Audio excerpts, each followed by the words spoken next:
It came after a long, bleak period in our nation's history. But there it was, like a shining city on a hill. It was morning again in America. You know, the day Ronald Reagan took office, this country was in big trouble. We had runaway inflation, soaring taxes, high unemployment, and low morale. Wasn't a pretty picture. Reagan had to confront the worst economic crisis of any president since Franklin Roosevelt inherited the Depression. But Reagan rolled up his sleeves. He got inflation down to almost nothing. He cut taxes, simplified the whole tax system. His combination of cutting taxes and regulations led to the fastest growth without inflation in the century, 21 million new jobs, 4.5 million new businesses. It was the longest peacetime economic expansion in our history. The country made an unbelievable comeback. The man knew how to make things work. He was one hell of a CEO. Ronald Reagan ended the Cold War.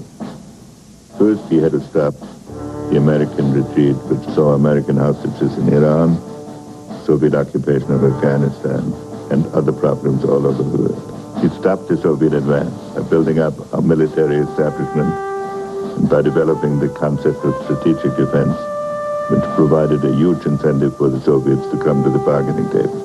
I told him, we don't mistrust each other because of these weapons we have, because we're armed this way. We're armed this way because we mistrust each other. On June 1st, 1988, the era of nuclear arms reductions had finally begun.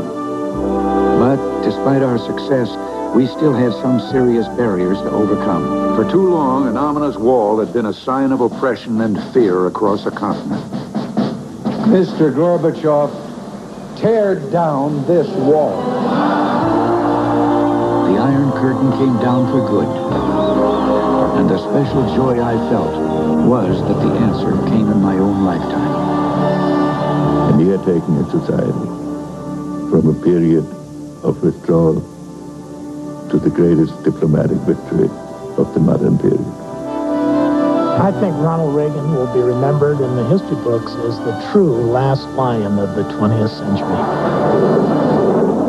was shot down in Bosnia and finally rescued after 6 days. The first person to write me and wish me well was President Reagan. He even sent me a jar of jelly beans. But I wasn't surprised. I know how much America's military meant to him. He supported us. He respected us. He was proud of us. He loved us. And of all the wonderful things he did as president, the one I'll always remember is that he gave us back our pride, our strength, our spirit. It looks good. Sir, my name is Private First Class Bruner. I'm from Malibu, California, and I've been in Korea 7 months, sir. California. Yes, sir. Well, proud to know you. Proud to know you too, sir. He was the most positive, uplifting person I've ever been around. He set an example that this country hadn't had in a long time. I didn't know I was shot. I was still asking, what was that noise? I thought it was firecrackers.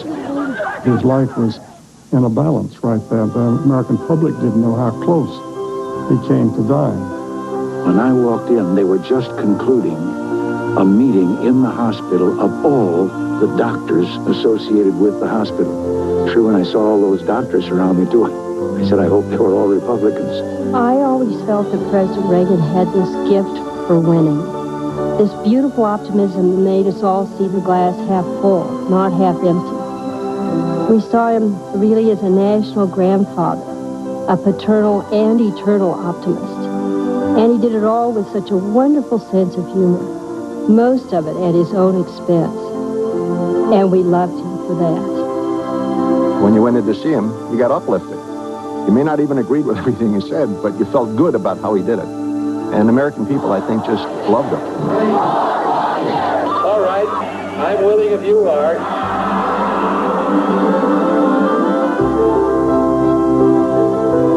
President and Mrs. Reagan were the most loving couple you could ever be around. And she loved him, and they loved each other, and they set a great example of how a couple can love each other through thick and thin. I can't imagine life without her. Mr. President, you were like the guys you played in the movies. You're a hero. And here's to the Gipper. Thank you, Mr. President, for all you did for America and the whole wide world. Mr. President, you did a lot for your country, and your country will never forget you. President Reagan, from all of us in the armed forces, we salute you. Thank you, President Reagan, for the twinkle in your eye and the firmness of your purpose. I wanted to give this personal word to President and Mrs. Reagan, and they do watching. I want to say, may God bless you always. I guess we did okay.